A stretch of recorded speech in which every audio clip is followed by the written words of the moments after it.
oies sauvages vers le nord, leur cri dans la Boris Vian, nuit les fourmis. monte. On est arrivé ce matin et on n'a pas été bien reçu, car il n'y avait personne sur la plage, que des tas de types morts ou des tas de morceaux de types, de tanks et de camions démolis. Il venait des balles d'un peu partout et je n'aime pas ce désordre pour le plaisir. On a sauté dans l'eau, mais elle était plus profonde qu'elle n'en avait l'air et j'ai glissé sur une boîte de conserve.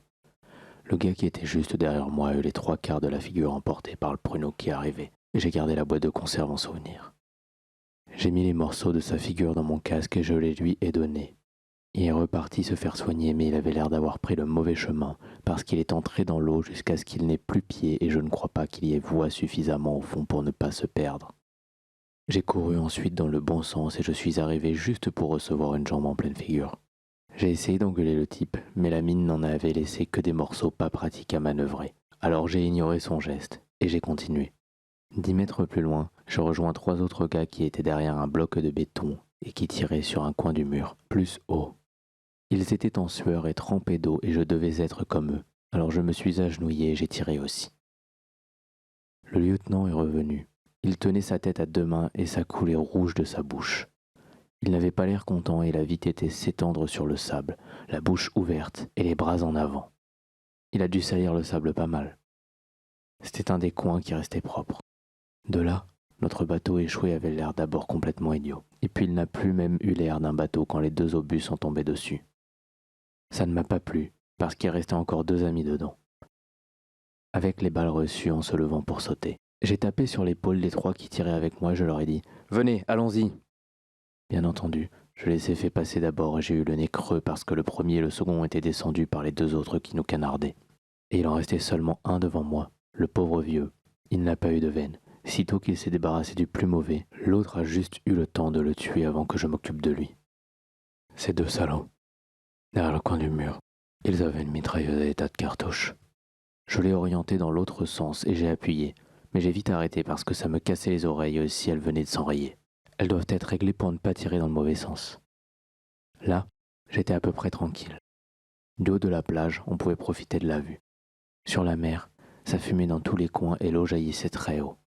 On voyait aussi les éclairs des salves des gros cuirassés et leurs obus passer au-dessus de la tête avec un drôle de bruit sourd, comme un cylindre de sang grave foré dans l'air. Le capitaine est arrivé. On restait juste 11. Il a dit que c'était pas beaucoup, mais qu'on se débrouillerait comme ça. Plus tard, on a été complété. Pour l'instant, il nous a fait creuser des trous. Pour dormir, je pensais, mais non. Il a fallu qu'on s'y mette et qu'on continue à tirer. Heureusement, ça s'éclaircissait. Il en débarquait maintenant de grosses fournées des bateaux, mais les poissons leur filaient entre les jambes pour se venger du remue-ménage et la plupart tombaient dans l'eau et se relevaient en râlant comme des perdus. Certains ne se relevaient pas et partaient en flottant avec les vagues et le capitaine nous a dit aussitôt de neutraliser le nid des mitrailleuses qui venaient de recommencer à taper en progressant derrière le tank. On s'est mis derrière le tank. Moi le dernier parce que je ne me fie pas beaucoup aux freins de ces engins-là. C'est plus commode de marcher derrière un tank tout de même parce qu'on n'a plus besoin de s'empêtrer dans les barbelés et les piquets tombent tout seuls. Mais je n'aimais pas sa façon d'écrabouiller les cadavres avec une sorte de bruit qu'on a du mal à se rappeler. Sur le moment, c'est assez caractéristique. Au bout de 3 minutes, il a sauté sur une mine et s'est mis à brûler. 2 des types n'ont pas pu sortir et le 3e a pu. Mais il restait un de ses pieds dans le tank et je ne sais pas s'il s'en est aperçu avant de mourir. Enfin, 2 de ses obus étaient déjà tombés sur le nid de mitrailleuse en cassant les œufs et aussi les bons hommes. Ceux qui débarquaient ont trouvé une amélioration. Mais alors une batterie anti-char s'est mise à cracher à son tour et il en est tombé au moins 20 dans l'eau. Moi, je me suis mis à plat ventre. De ma place, je les voyais tirer en me penchant un peu. La carcasse du tank qui flambait me protégeait un peu et j'ai visé soigneusement. Le pointeur est tombé en se tortillant très fort. J'avais dû taper un peu trop bas, mais je n'ai pas pu l'achever. Il fallait d'abord que je descende les 3 autres. J'ai eu du mal. Heureusement, le bruit du tank qui flambait m'a empêché de les entendre beugler. J'avais mal tué le 3e aussi. Du reste, ça continuait à sauter et à fumer de tous les côtés. J'ai frotté mes yeux un bon coup pour y voir mieux parce que la sueur m'empêchait de voir et le capitaine est revenu. Il ne se servait que de son bras gauche. Pouvez-vous me bander le bras droit très serré autour du corps ? J'ai dit oui et j'ai commencé à l'entortiller avec des pansements, et puis il a quitté le sol des 2 pieds à la fois et il m'est tombé dessus parce qu'il était arrivé une grenade derrière lui. Il s'est raidi instantanément, Il paraît que ça arrive quand on meurt très fatigué. En tout cas, c'était plus commode pour l'enlever de sur moi. Et puis j'ai dû m'endormir et quand je me suis réveillé, le bruit venait de plus loin et un de ces types avec des croix rouges autour du casque me versait du café. Après, on est parti vers l'intérieur et on a essayé de mettre en pratique les conseils des instructeurs, les choses qu'on a apprises aux manœuvres. La Jeep de Mike est revenue tout à l'heure. C'est Fred qui conduisait et Mike était en 2 morceaux. Avec Mike, ils avaient rencontré un fil de fer. On est en train d'équiper les autres bagnoles avec une lame d'acier à l'avant parce qu'il fait trop chaud pour qu'on roule avec les pare-brises relevés. Ça crache encore dans tous les coins et on fait patrouille sur patrouille. Je crois qu'on a avancé un peu trop vite et on a du mal à garder le contact avec le ravitaillement. Ils nous ont bousillé au moins 9 chars ce matin et il est arrivé une drôle d'histoire. Le bazooka d'un type est parti avec la fusée et lui, resté accroché derrière par la bretelle. Il a attendu d'être à 40 mètres et il est descendu en parachute. Je crois qu'on va être obligé de demander du renfort parce que je viens d'entendre comme un grand bruit de sécateur. Ils ont dû nous couper de nos arrières. Ça me rappelle il y a 6 mois quand ils venaient de nous couper de nos arrières. Nous devons être actuellement complètement encerclés, mais ce n'est plus l'été. Heureusement, il nous reste de quoi manger et il y a des munitions. Il faut qu'on se relaye toutes les 2 heures pour monter la garde, ça devient fatigant. Les autres prennent les uniformes des types de chez nous qu'ils font prisonniers et se mettent à s'habiller comme nous, et on doit se méfier. Avec tout ça, on n'a plus de lumière électrique et on reçoit des obus sur la figure des 4 côtés à la fois. Pour le moment, on tâche de reprendre le contact avec l'arrière. Il faut qu'ils nous envoient des avions. Nous commençons à manquer de cigarettes. Il y a du bruit dehors. Il doit se préparer quelque chose. On n'a même plus le temps de retirer son casque. Il se préparait bien quelque chose. 4 chars sont arrivés jusqu'ici. J'ai vu le premier en sortant. Il s'est arrêté aussitôt. Une grenade avait démoli une de ses chenilles.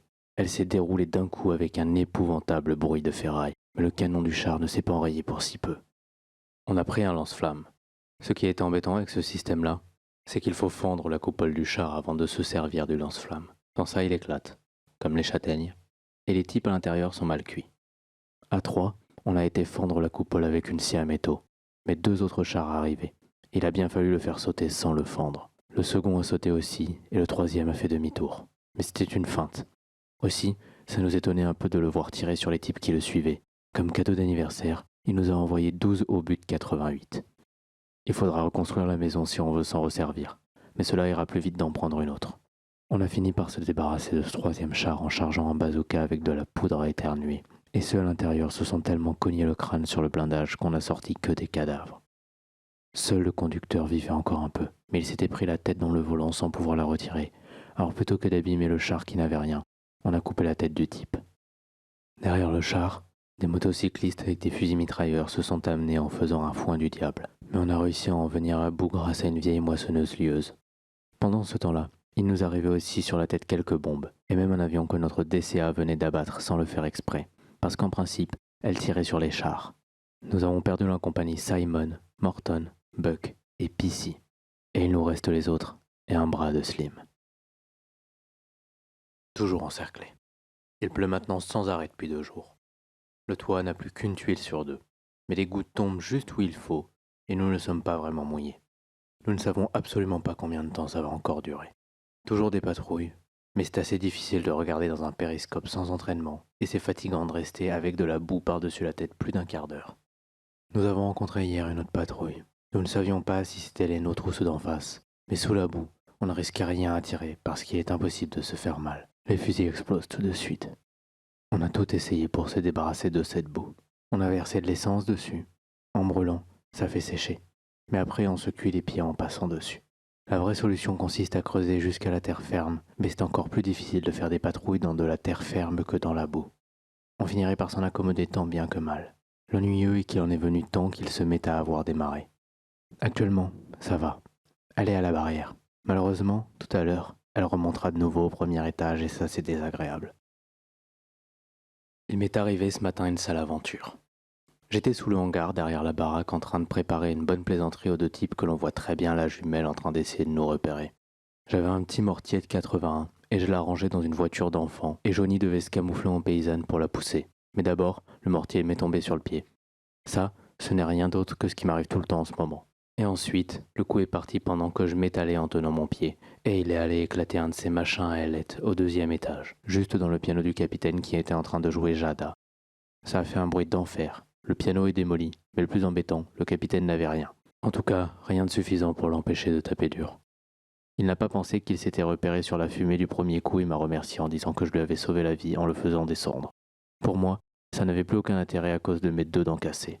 Aussi parce que toutes ces bouteilles étaient juste sous le piano. On est de plus en plus encerclés. Ça nous dégringole dessus sans arrêt. Heureusement, le temps commence à se dégager. Il ne pleut guère que 9 heures sur 12. D'ici un mois, on peut compter sur du renfort par avion. Il nous reste 3 jours de vivre. Les avions commencent à nous lancer des machins par parachute. J'ai eu une déception en ouvrant le premier. Il y avait dedans une flopée de médicaments. Je les ai échangés au docteur contre 2 barres de chocolat aux noisettes. Du bon, pas cette saloperie des rations. Et un demi-flasque de cognac. Mais il s'est rattrapé en m'arrangeant mon pied écrabouillé. J'ai dû lui rendre le cognac. Sans ça, je n'aurais plus qu'un pied à l'heure qu'il est. Ça se met de nouveau à ronfler là-haut. Il y a une petite éclaircie, ils envoient encore des parachutes. Mais cette fois, ce sont des types, on dirait. C'était bien des types. Il y en a 2 rigolos. Il paraît qu'ils ont passé tout le trajet à se faire des prises de judo, à se flanquer des marrons, à se rouler sous tous les sièges. Ils ont sauté en même temps et ils ont joué à se couper, au couteau, les cordes de leur parachute. Malheureusement, les vents les a séparés. Alors ils ont été obligés de continuer à coups de fusil. J'ai rarement vu d'aussi bons tireurs. Tout de suite, on est en train de les enterrer parce qu'ils sont tombés d'un peu haut. On est désencerclés. Nos chars sont revenus et les autres n'ont pas tenu le coup. Je n'ai pas pu me battre sérieusement à cause de mon pied, mais j'ai encouragé les copains. C'était très excitant. De la fenêtre, je voyais bien, et les parachutistes arrivés hier se démenaient comme des diables. J'ai maintenant un foulard en soie de parachute jaune et vert sur fond marron et ça va bien avec la couleur de ma barbe. Mais demain, je vais me raser pour la permission de convalescence. J'étais tellement excité que j'ai balancé une brique sur la tête de Johnny qui venait d'en rater un et, actuellement, j'ai 2 nouvelles dents de moins. Cette guerre ne vaut rien pour les dents. L'habitude émousse les impressions. J'ai dit ça à Huguette, elles sont de ses noms, en dansant avec elle au centre de la Croix-Rouge, et elle a répliqué « Vous êtes un héros ». Mais je n'ai pas eu le temps de trouver une réponse fine parce que Mac m'a tapé sur l'épaule, alors j'ai dû la lui laisser. Les autres parlaient mal, et cet orchestre jouait beaucoup trop vite. Mon pied me tracasse encore un peu, mais dans 15 jours c'est fini, on repart. Je me suis rabattu sur une fille de chez nous, mais le drap d'uniforme, c'est trop épais, ça émousse aussi les impressions. Il y a beaucoup de filles ici, elles comprennent tout de même ce qu'on leur dit et ça me fait rougir, mais il n'y a pas grand-chose à faire avec elles. Je suis sorti, j'en ai trouvé tout de suite beaucoup d'autres, pas le même genre, plus compréhensives, mais c'est 500 francs minimum, encore parce que je suis blessé. C'est drôle, celles-là ont l'accent allemand.